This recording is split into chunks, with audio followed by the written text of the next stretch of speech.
Amém. Quero cumprimentar a todos com a graça e com a paz de Cristo Jesus. Graças a Deus, Deus nos dá uma nova oportunidade de estarmos, ainda que dessa forma diferente, pelas telas do computador, do celular, mas unidos numa só fé, num só Espírito, crendo no mesmo Deus, um Deus que está aqui conosco, está aí com você na sua casa, e um Deus que quer operar nas nossas vidas hoje. De volta ao Gênesis, capítulo 43, leremos até o verso 10. Gênesis 43, leremos até o verso 10, iremos observar, deixa a Bíblia aberta aí após a leitura, iremos observar até o capítulo 45. Diz assim: a fome persistia gravíssima na terra. Tendo eles acabado de consumir o cereal que trouxeram do Egito, disse-lhe seu pai: voltai, comprai-nos um pouco de mantimento. Mas Judá lhe respondeu fortemente.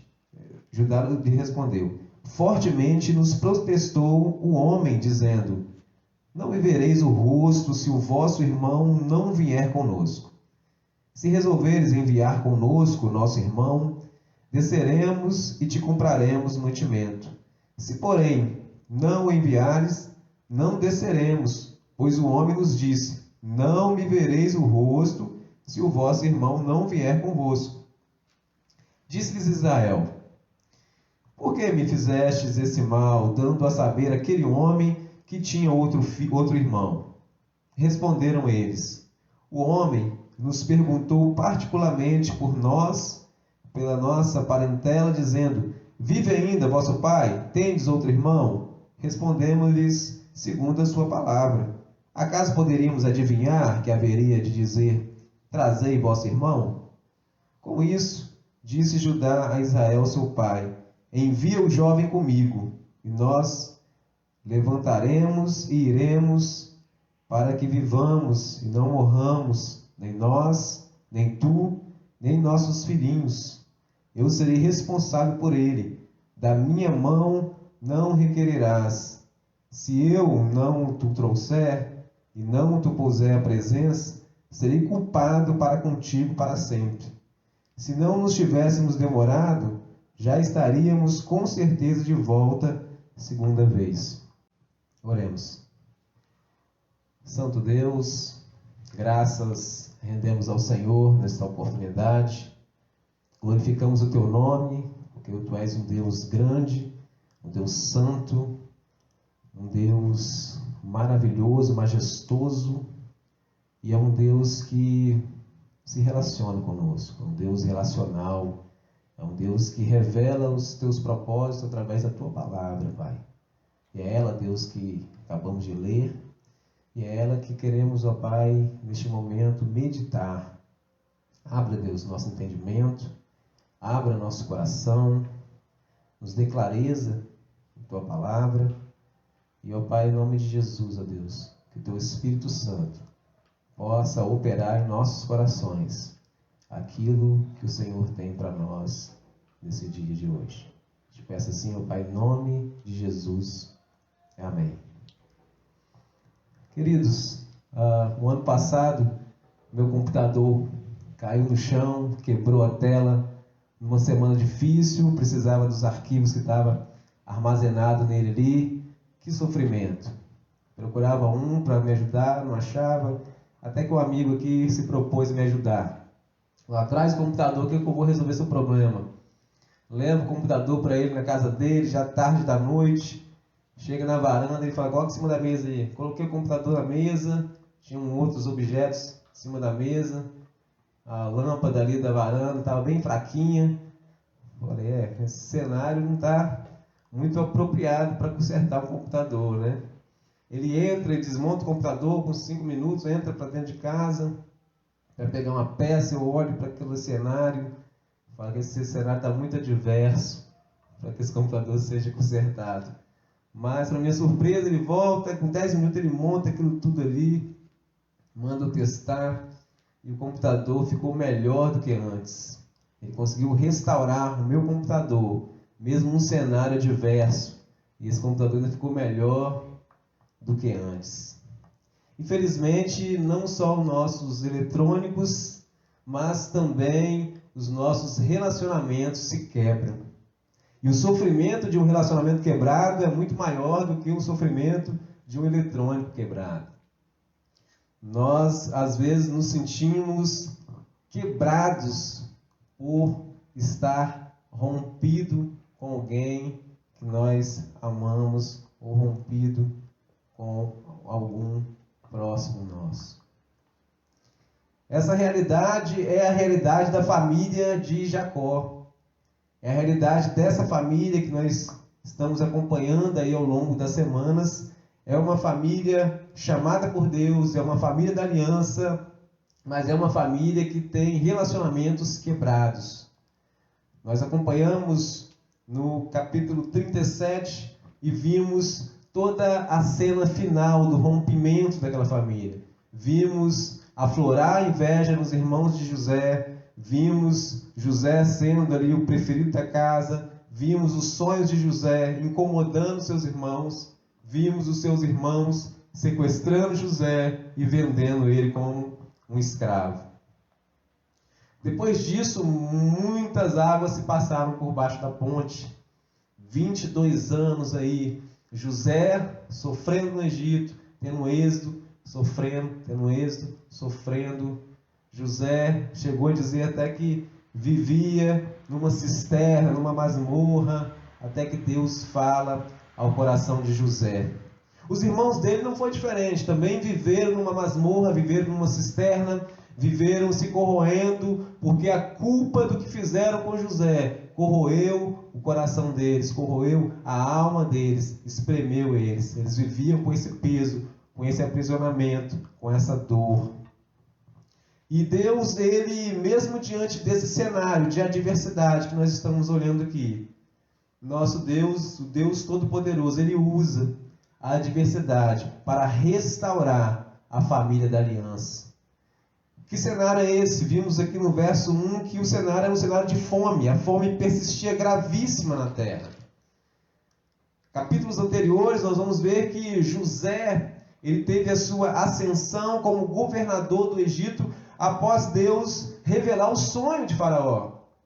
Faraó sonhava ali com 7 vacas magras, 7 vacas gordas, ou seja, simbolizando 7 anos de fartura, 7 vacas gordas, 7 anos de escassez, de fome, de miséria, as 7 vacas magras.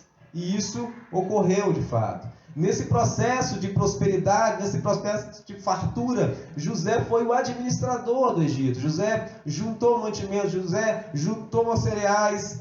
E agora, nesses 7 anos de escassez, a narrativa que nós estamos agora está no segundo ano de escassez, no segundo ano de fome. E todas as nações, todo o povo procura o Egito atrás de alimento. Jacó então chama seus filhos e fala, lá tem alimento, se mexam, vão buscar o alimento.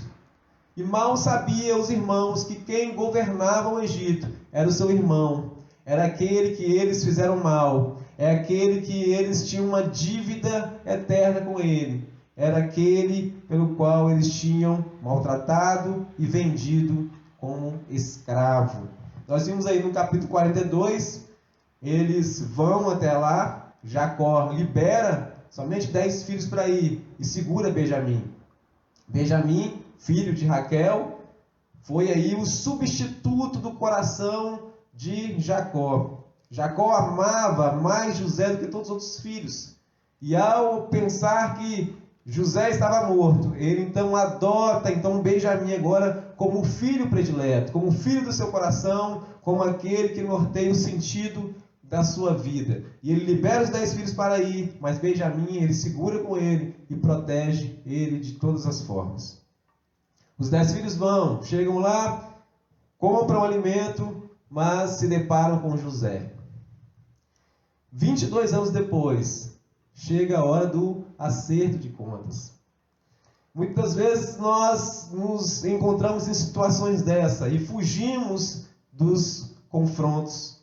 E às vezes esses confrontos eles duram anos, mas chega uma hora que esse capítulo 42, 43, 44 e 45 de Gênesis está marcado na nossa vida. Esse encontro ele é necessário e aconteceu com José e seus irmãos. José não se deu a ser conhecido. José, ao ver os seus irmãos ali, ele disfarça, ele começa a falar na língua egípcia, ele fala através de tradutor, e ele então elabora um plano ali, uma estratégia para arrancar do coração daqueles irmãos se houve mudança nesse período. Ele então vende para eles, manda então os seus servos ali colocarem o dinheiro que eles compraram, o cereal, de volta ali dentro dos seus sacos e manda ir para casa. Antes ele interroga eles, ele acusa eles de espião. E é curioso que há 22 anos atrás, os irmãos de José que acusavam ele de espionagem, acusavam ele de vigiar as suas ações. E agora José então acusa seus irmãos de espionagem. E para eles provarem que não eram espiões, eles foram intimados a trazerem então Benjamim para que José pudesse ver. Para eles explicarem que não era espião, eles mostraram: não, nós somos uma família simples, nós temos um pai, nós temos um irmão lá. E para provar essa verdade, eles foram desafiados a trazerem Benjamim até a presença de José. E José então segura um dos irmãos lá, preso, até que Benjamim voltasse. Assim foi, eles voltaram pelo caminho, perceberam que o dinheiro estava de volta, entraram ali em desespero ao saber a ameaça que eles estavam sofrendo.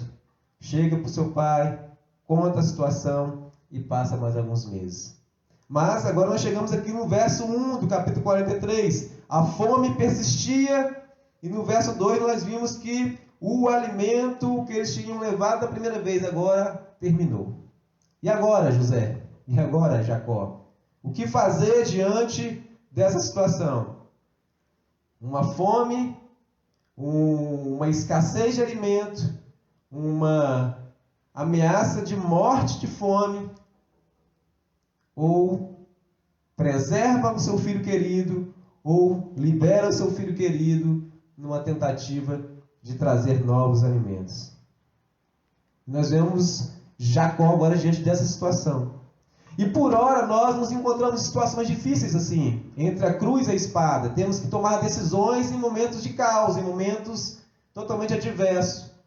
E Jacó, então, ele está diante dessa cena. Mas nós vemos que o Deus Todo-Poderoso, ele usa essa adversidade de fome, usa essa adversidade toda para restaurar a família de Jacó.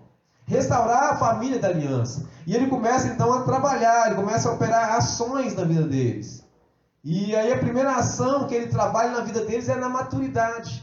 Ele trabalha na maturidade da vida de cada um deles. Deus age trabalhando nessa maturidade, Deus promove maturidade diante dessa situação adversa.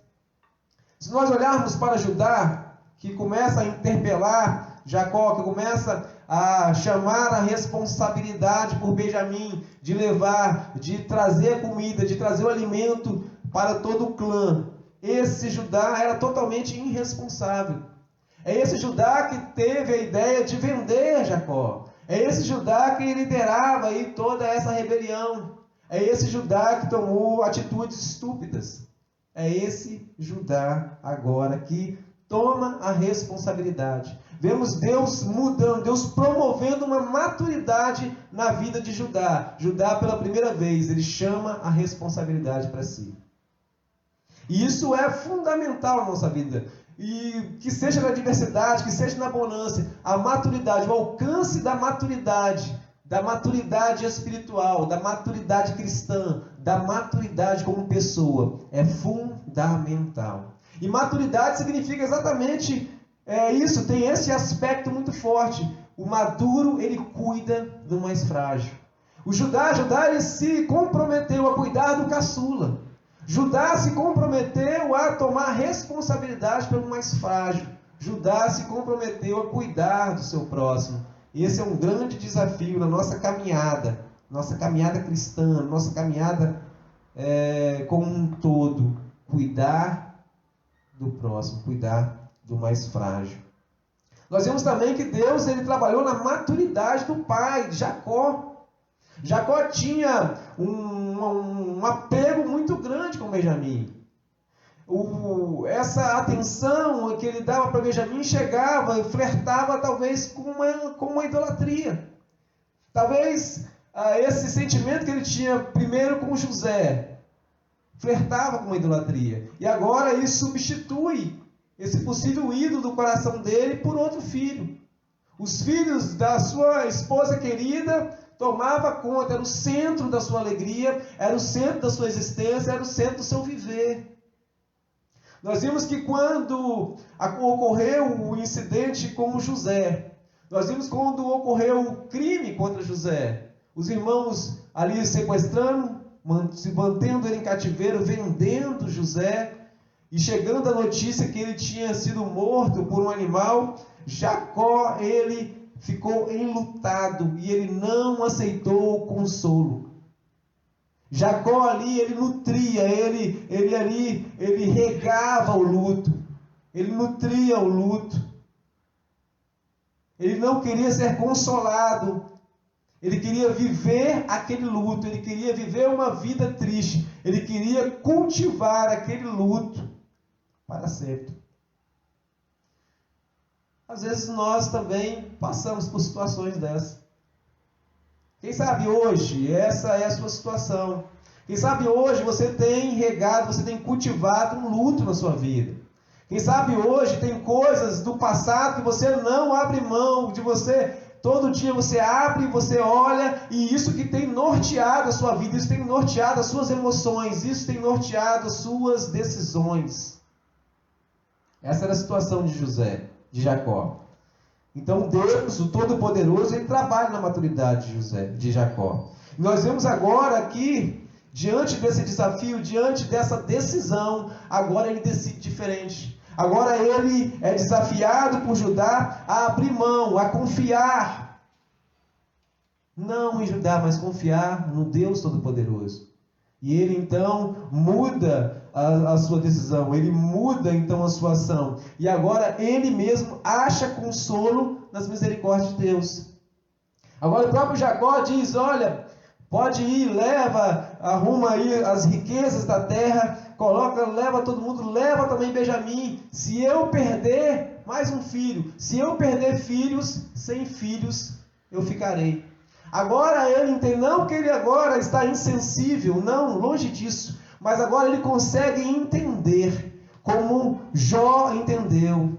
Deus deu, Deus tomou, tudo provém dele. Agora ele aprende a confiar na soberania de Deus, ele aprende a confiar nas misericórdias de Deus piamente. Como que Deus trabalha, mesmo no momento de adversidade, na maturidade da vida de Jacó. Deus também, ele agora trabalha na vida de José. José também precisava amadurecer. E esses 22 anos aí, após ser vendido para o Egito, muita coisa ele aprendeu com Deus. O seu relacionamento com Deus foi muito positivo. O seu relacionamento com Deus foi de crescimento. O seu relacionamento com Deus foi de maturidade.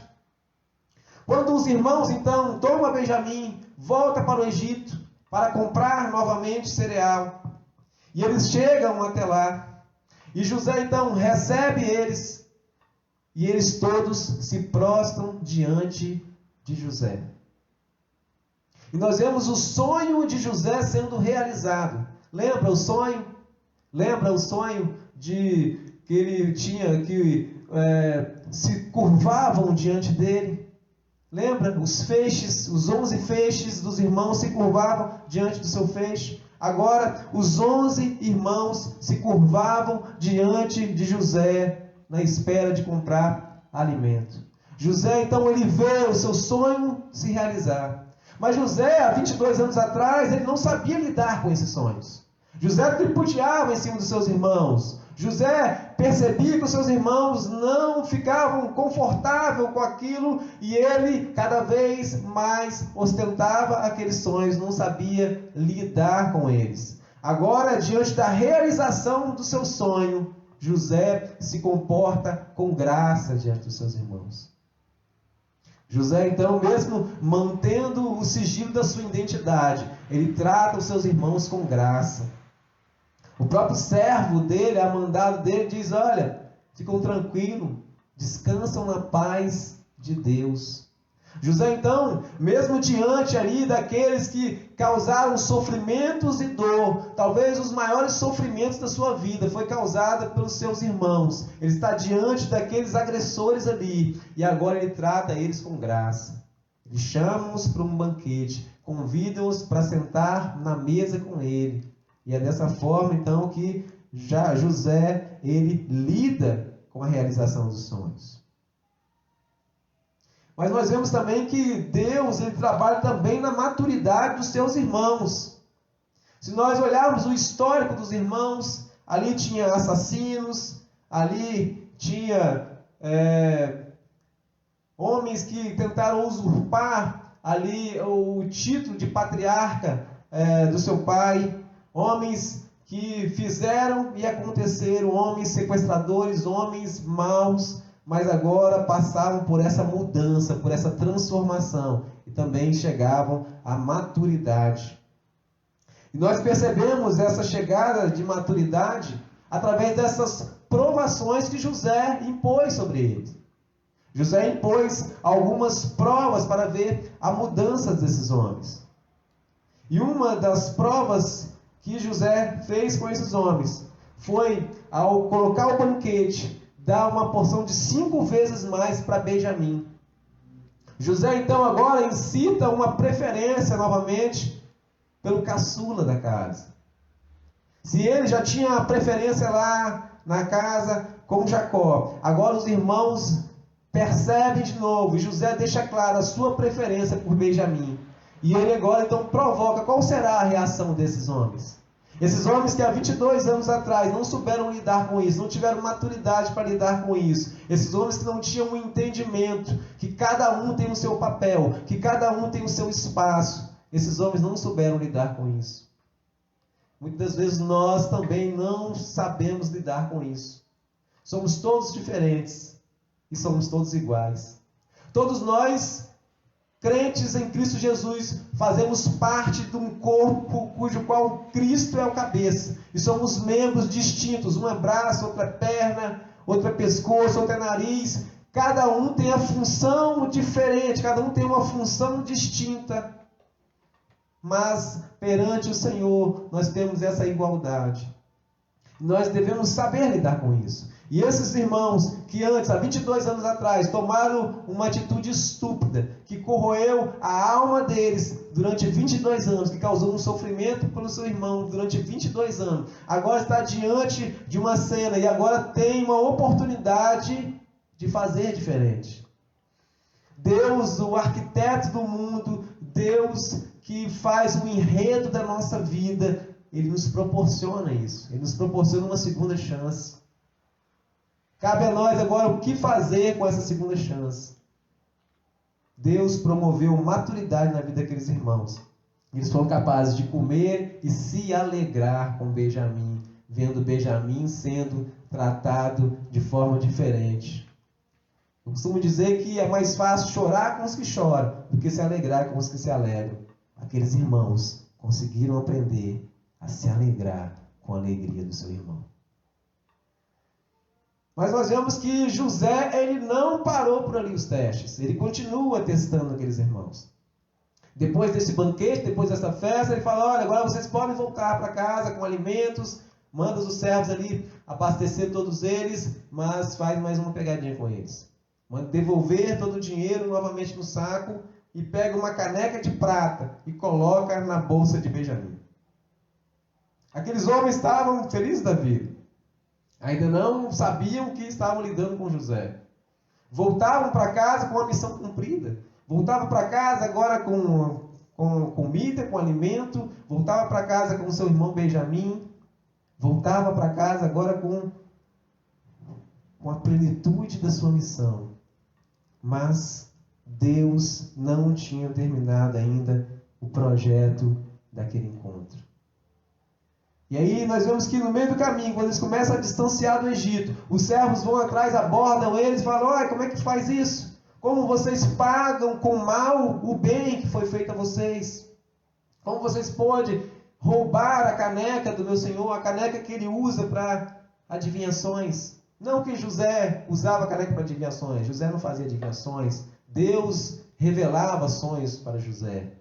Mas era comum ali, entre os líderes do Egito, terem essa caneca, usar um tipo de óleo, mexer ali e fazer tipos de adivinhações. E eles são pegos nessa. Ele fala: como vocês podem fazer isso? E os irmãos: não, longe de nós fazermos isso. E começa então a revistar, do mais velho até o mais novo. E quando chega justo em Benjamim, acham a caneca. Mas antes de achar essa caneca, os próprios irmãos, eles propuseram um desafio. Olha, se acharem essa caneca conosco aqui, que morra quem tiver com a caneca e todos os outros sejam então escravos. Os servos, a mando de José, falaram: não, vamos fazer assim. Quem que nós acharmos a caneca será o escravo. Os demais serão liberados. E isso acontece com Benjamim. Quando é achada a caneca com Benjamim, uma surpresa na reação daqueles homens. Aqueles homens, eles rasgam as suas vestes, ao perceber que Benjamim estava condenado. Uma reação totalmente diferente. A reação que Jacó teve quando soube que José poderia ter sido morto há 22 anos atrás. A reação de rasgar as vestes, de entrar em desespero, de se condoer, de sentir a dor do seu pai, de sentir a dor do seu irmão, foi a reação daqueles irmãos diante da possível condenação de Benjamim. Eles então voltam todos juntos. Olha como que muda o comportamento. Há 22 anos atrás, eles iam para casa cantando alegremente: se livramos de mais um queridinho do papai. Dessa vez eles sentem a dor do irmão, sentem também a dor do seu pai. E vão atrás então, em busca de negociar com José. Ao chegar lá, de frente para José, eles expressam tudo. José fala: não, vocês estão liberados, vocês estão livres, vocês não têm culpa. Fica Benjamim como meu escravo. José continua testando o coração dos seus irmãos. E para surpresa de todos, Judá agora se levanta como substituto. Deus, no meio da adversidade, agora ele promove um substituto. E Judá, então, ele começa a ter uma forte empatia para o seu pai. Ele começa a se colocar no lugar do seu pai. Se nós voltarmos no capítulo 38, nós vamos ver que Judá também já tinha perdido um filho. E sabia qual é a dor que seu pai tinha sentido há 22 anos atrás. E ele não queria que ele passasse por isso de novo. E ele começa de todas as formas ali. Ele reconhece o seu erro, ele reconhece as suas falhas, mas ele se propõe a ser o substituto de Benjamim. Ele se propõe a ser preso no lugar de Benjamim, ele se propõe a ser escravo no lugar de Benjamim. E nós vemos que isso só é possível com uma ação sobrenatural de Deus. Há 22 anos atrás isso era impensável. Você deve conhecer alguém que você já pensou assim: essa pessoa não tem jeito. Ou você mesmo pode estar olhando, fazendo uma autoavaliação e falar: eu não tenho jeito mais, eu não tenho conserto, eu não tenho solução. Nós estamos falando de um Deus que pega pessoas como Judá, pessoas mais terríveis até que Judá, e transforma, e leva para uma maturidade, leva para fazer escolhas diferentes, leva para uma mudança. Judá então agora se propõe a ser o substituto de Benjamim. E Judá ali, ele tinha até os requisitos. Se nós vemos, a Bíblia, ela trabalha com essa questão, com esse fator em termos de substituição. Nós vimos que isso ocorreu desde lá da queda. Quando Adão e Eva caiu, quando Adão e Eva pecaram, Deus então mata o animal e cobre eles com um pelo de animal, com uma capa de animal. E nós vimos aí a sequência, até mesmo o patriarca Abraão, quando Deus ele pede Isaac para o sacrifício. E ao chegar lá, Deus então proveu um substituto para aquele sacrifício. E agora, se nós olharmos para essa cena, Judá estava totalmente apto para substituir seu irmão. Judá, naquela situação, não tinha culpa. Judá, naquele momento, ele não tinha, de fato, roubado. Nenhum deles tinha. Era um teste. Mas a culpa caiu sobre Benjamim. Judá, naquela situação, estava limpo. E ele tinha condição, então, de ser o substituto. Aquilo ali quebrou o coração de José. Ali José ele não conseguiu mais sustentar. José ali, então, agora ele revela a sua identidade. Ele manda todos ali os servos egípcios saírem da sala e ele grita tão alto que dá para ouvir lá da casa de Faraó. E ele revela: sou eu, José, aquele que vocês venderam para o Egito como escravo. Os irmãos ali ficaram chocados, ficaram sem palavras diante daquela revelação. Como podiam imaginar aquilo? Aquilo que corroía a alma deles durante 22 anos, aquilo que aprisionava a alma deles durante 22 anos, estava agora diante deles. E aquilo que mais incomodava, aquele sonho que ele tinha, agora eles estão diante da realização desse sonho. Eles ficaram sem palavras diante dessa revelação. Alguns fatores aqui a gente tem que aprender. José ele já tinha liberado o perdão para os seus irmãos. José teve um filho e colocou como o nome de Manassés, simbolizando que ele tinha esquecido todos os sofrimentos que ele teve na casa do seu pai. Mas por que é tão difícil perdoar? Por que é tão difícil pedir perdão? O que me leva a crer é que o pedir perdão é tão difícil porque nós temos que abrir mão de uma coisa chamada troféu da razão. O pedir perdão vai levar a gente a abrir mão daquilo que a gente cultiva na nossa estante. Aquilo que quando pega uma poeirinha, a gente vai lá e tira. A gente vai perder a oportunidade de ouvir aquelas coisas que exalam, falando: você tem razão, é isso mesmo, eu não faria diferente.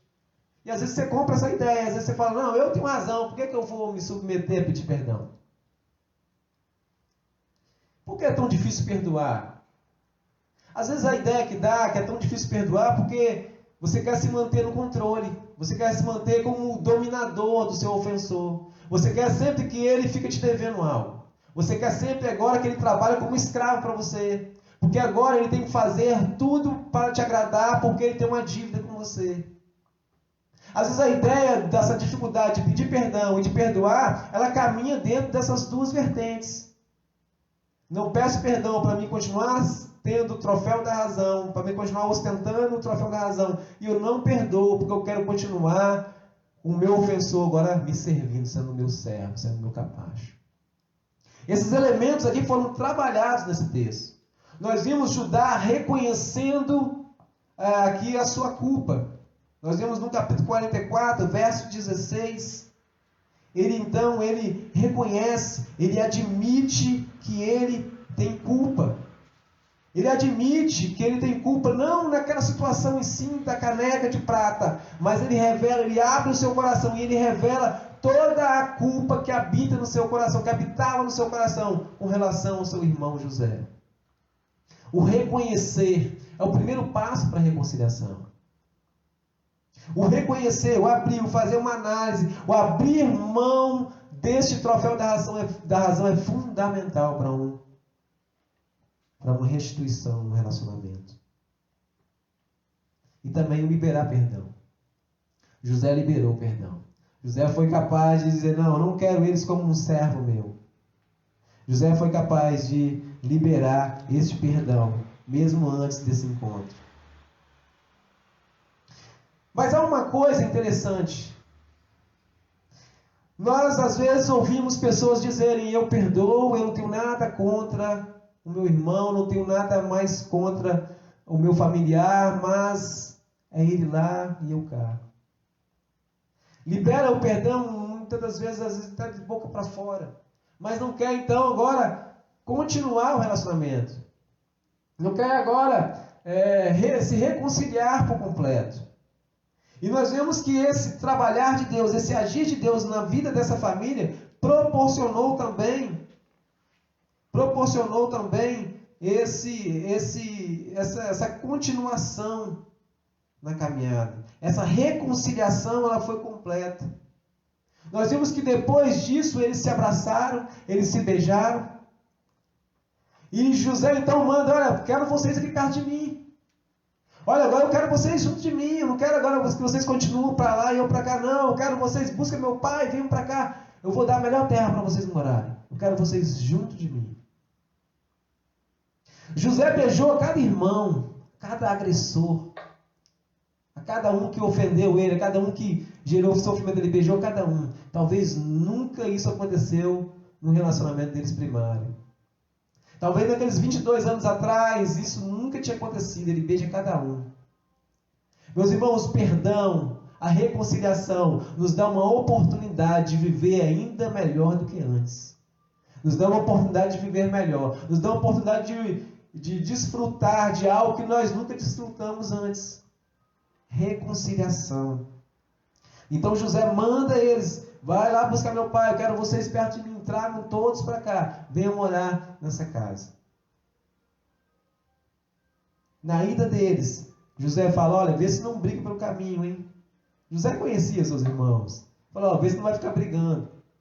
Vê se não vai ficar levantando, olha, eu te avisei, a culpa foi sua, falei que não era para ter vendido ele. Agora, ele perdoa eles e ele não quer que eles ressuscitem mais esse assunto. Um dos grandes erros dos nossos relacionamentos é liberar perdão e continuar ressuscitando aquilo todos os dias. A cada nova discussão é ficar, você lembra que eu te perdoei daquilo? Você lembra, né? Você lembra daquilo que você fez? E continuar apontando, continuar levantando, continuar jogando na cara aquilo que foi perdoado. Esses são os relacionamentos pessoais. Deus, Ele se preocupa conosco. Deus, Ele cuida de nós em cada detalhe. Deus cuida dos nossos sentimentos. Deus cuida das nossas relações. Deus aqui, então, proporcionou para José, para Jacó, para todos aqueles irmãos, algo diferente que eles nunca viveram antes. Quando os irmãos chegam para Jacó, dão um anúncio, Jacó então reviveu. Aquele luto ali que ainda ele mantinha, agora ele se libertou daquilo ali. Deus proporcionou essa grande alegria para Jacó antes da sua morte. Deus, ele trabalhou nesses relacionamentos pessoais. Mas existe um relacionamento que os nossos relacionamentos pessoais dependem muito dele. Ou depende inteiramente dele. É o nosso relacionamento com Deus. É o nosso relacionamento com o Pai. E esse relacionamento também ele foi quebrado. Lá, descrito lá no início de Gênesis. O pecado quebrou, rompeu, quebrou, despedaçou esse relacionamento com Deus, o homem com Deus. E esse relacionamento, para ele ser reatado, para ele haver uma reconciliação, também pedia um substituto. Nós vimos isso lá na figura com Abraão. Nós vimos isso ao longo da Bíblia, fortemente no Êxodo. Nós vimos todas aquelas figuras, um animal sendo morto. O animal com todos os pré-requisitos de ser um animal puro, um animal limpo, um animal destacado, um animal perfeito. Mas aquilo ali era só pré-figuras. Aquilo ali apontava para um sacrifício perfeito. E teria que ser um homem perfeito. Teria que ser um homem sem pecado. Naquela cena que Judá se propôs a se colocar no lugar de Benjamim, era válido. Judá não era culpado pelo roubo da caneca. Judá ali estava limpo, estava apto para substituir o seu irmão caçula. Mas diante de Deus, nessa dívida que nós temos com Deus, diante dessa quebra de relacionamento com Deus, Judá não era apto para fazer isso. E ele, tentando justificar a sua situação do roubo da caneca, ele traz luz à realidade de todo ser humano. Olha aí, capítulo 44, verso 16. Então disse Judá: que responderemos a meu senhor? Que falaremos? E como nos justificaremos? achou Deus a iniquidade de teus servos, eis que somos escravos de meu Senhor, tanto nós como aquele cuja mão se achou o copo. Essa declaração de Judá é perfeita para a história da humanidade. Como se justificar diante do Deus justo? Como um homem ofensor pode se justificar diante de um Deus justo, de um Deus poderoso, de um Deus tremendo? Como esse homem que ofende diretamente a Deus pode se justificar? Necessita de alguém puro, necessita de alguém limpo, alguém pode substituir a humanidade. Ao longo da história nós vimos que algumas vezes foi feita uma espécie de peneira, procurando quem é justo. Nós vimos Abraão intercedendo ali por Sodoma e Gomorra. Se tiver 10 justos, se tiver 9, se tiver... Contagem regressiva, não tinha justo nenhum. Nós vemos em Apocalipse, quem abrirá o livro, quem terá condição de abrir o livro. Nós vemos o salmista dizendo, quem permanecerá na presença do Senhor? Aos 4 cantos foi procurado um homem justo, capaz de substituir toda a humanidade da condenação. E como que Deus ele faz o enredo da vida de forma fantástica. O nosso personagem aqui, Judá, que se propôs a ser esse substituto de Benjamim, que não está qualificado para ser o substituto da humanidade. O procedente dele, da tribo de Judá, da tribo que será formada, que foi formada por Judá, esse homem é o único apto para fazer isso e fez. Esse homem chamado Jesus Cristo, o leão da tribo de Judá, foi capaz de se submeter a tamanha humilhação para nos substituir da condenação da morte eterna, para nos substituir, para então nos trazer, para reatar esse relacionamento com Deus. É incrível isso. O ofendido, então, se propõe a buscar o reencontro com os ofensores. O ofendido, então, ele se propõe a se humilhar. Ele sim tem a plena razão, ele tem a verdadeira razão, ele abre mão dessa razão para se limitar num corpo de carne e osso, para sentir frio, fome, sede, para sofrer, para chorar, para ser humilhado, para nos substituir de uma condenação eterna. Esse Deus Todo-Poderoso, Ele usa momentos de adversidade para nos restaurar. Jesus Cristo nos restaurou completamente com o Pai. Leia comigo. Leia comigo Romanos, capítulo 5, verso 10 e 11. O apóstolo Paulo diz assim: porque se nós, quando inimigos, fomos reconciliados com Deus mediante a morte do seu Filho, muito mais estando já reconciliados, seremos salvos pela vida, e não apenas isto, mas também nos gloriaremos em Deus por nosso Senhor Jesus Cristo, por intermédio de quem recebemos agora a reconciliação. No Evangelho de João, capítulo 15, verso 15, Jesus diz agora, nós éramos inimigos dele, agora ele nos trata como amigos. Coisa fantástica. Que amor é esse? Que amor incondicional, que demonstração de graça é essa? O ofendido não exterminou os ofensores. O ofendido se sacrificou pelos ofensores. O ofendido reconciliou os ofensores com ele mesmo.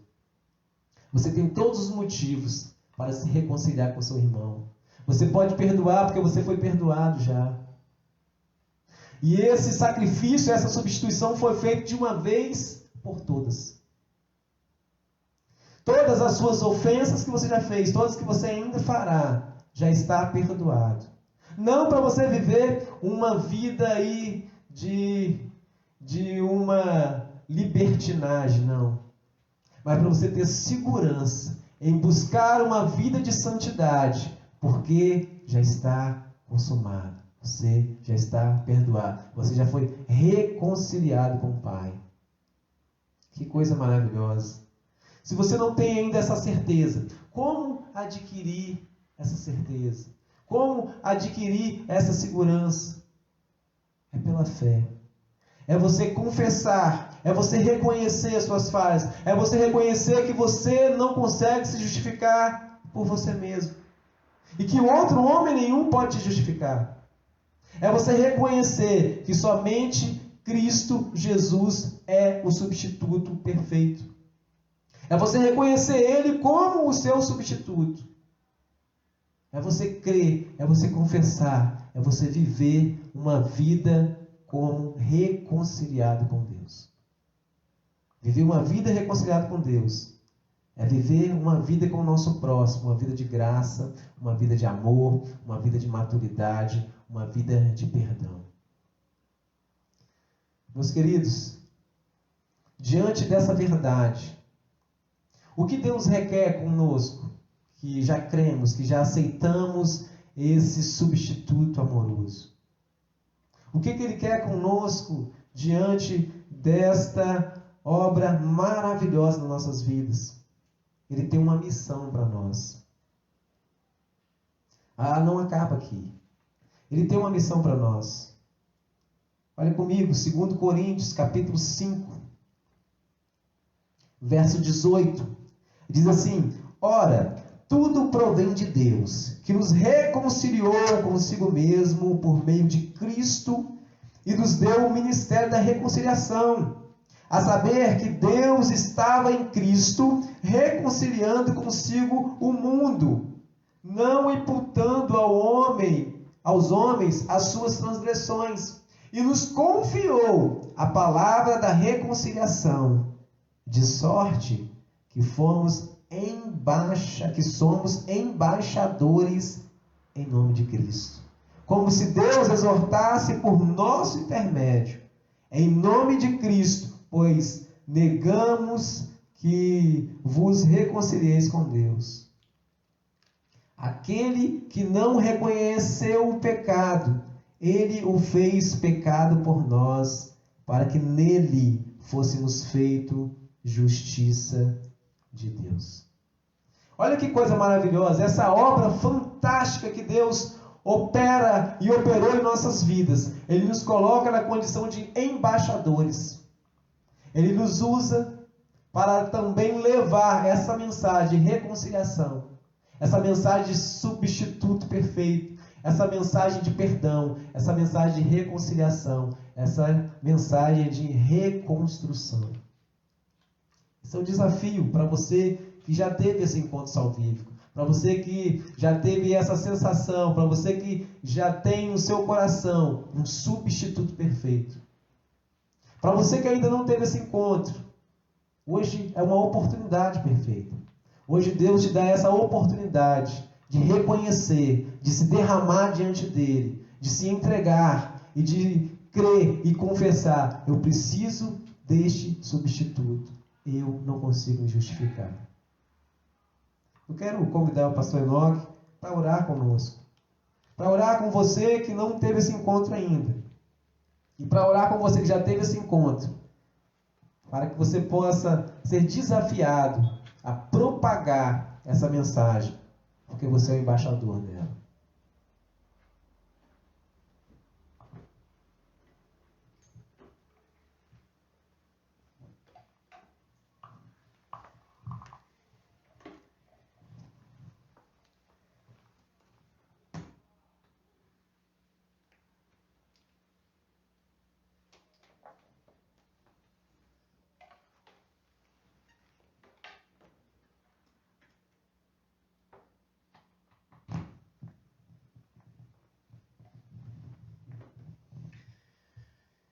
O Senhor Jesus disse: quem comigo não ajunta, espalha. O Senhor Jesus não dá sugestões, Ele dá ordens.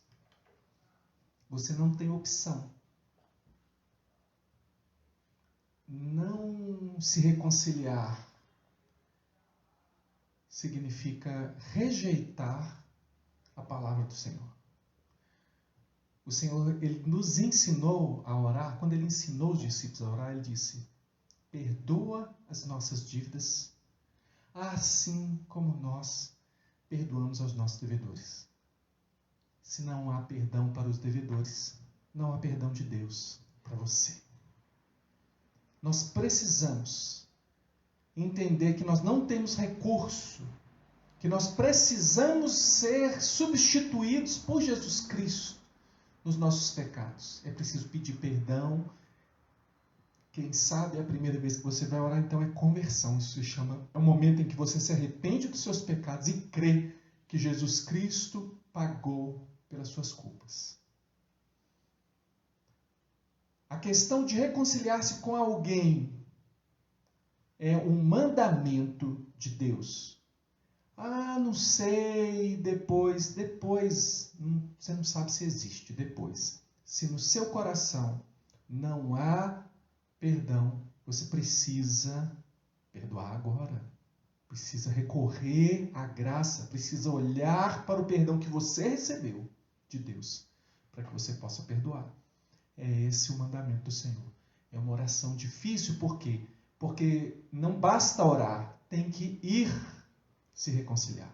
Tem que falar a verdade. Portanto, nós vamos fazer essa oração agora, que é a última oração que nós vamos fazer juntos nessa noite. Uma oração, talvez, das mais sérias na sua vida. Mas aproveite, você acabou de ouvir uma mensagem de esperança. O que Deus é capaz de fazer numa família bagunçada, horrorosa, como a família de Jacó. Tanto Jacó como os filhos todos precisavam muito da atuação de Deus. E Deus atuou. Deus está chamando você à reconciliação porque Ele quer mudar a sua vida e mudar a história da sua família. Então se prostre na presença de Deus. Se prostre ali como Judá fez ali diante de José. Falou, o que eu vou fazer? Estou entregue. Chega diante de Deus e fala, Senhor, eu preciso ir lá e me reconciliar. Mesmo que eu tenha razão. Eu renuncio à razão. Eu renuncio às minhas justificativas para ter restauração. Eu preciso da Tua graça na minha vida, na vida da minha família, na situação que o Senhor te fez lembrar agora. Portanto, nós vamos orar. Senhor Jesus, nós somos Teus filhos. Aquele que agora está arrependido é filho. Aquele que tem quebrantamento no coração é filho. Aquele que resiste no coração ainda não é filho. Não é. Aquele que prefere manter a razão do que acolher e perdoar, ó Deus, ainda não entendeu o perdão de Jesus Cristo. Precisa do Senhor agora.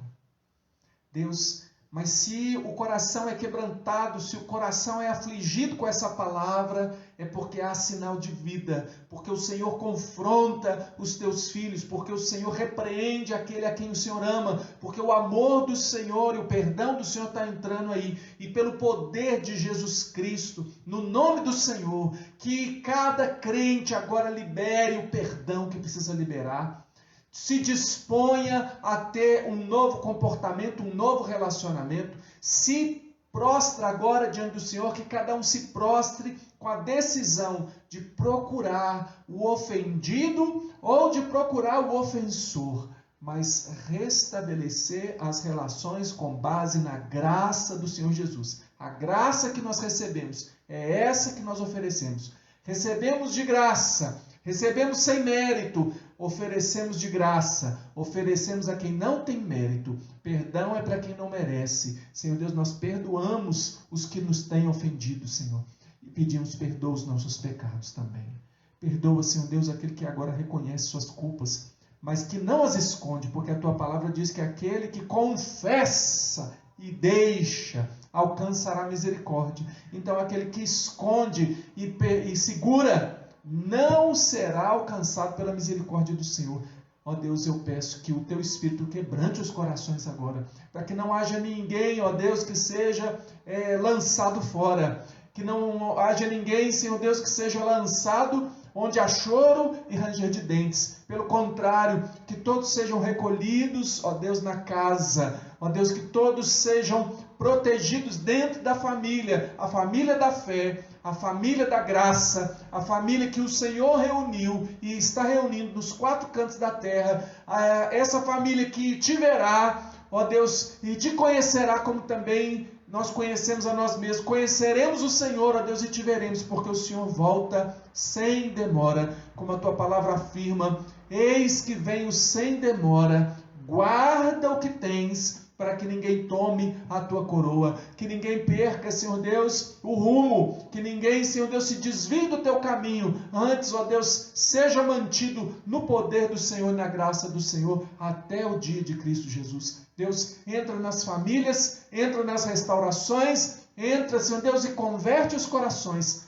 para a glória e honra do nome do Senhor Jesus. Que a graça do Senhor Jesus, que o amor de Deus, o nosso Pai, e que a comunhão do Espírito Santo de Deus seja com todos nós agora e sempre. Amém. Amém. Deus abençoe você, a sua casa, suas decisões. Põe em prática. O Senhor tem o melhor para você, numa vida cheia da presença de Deus.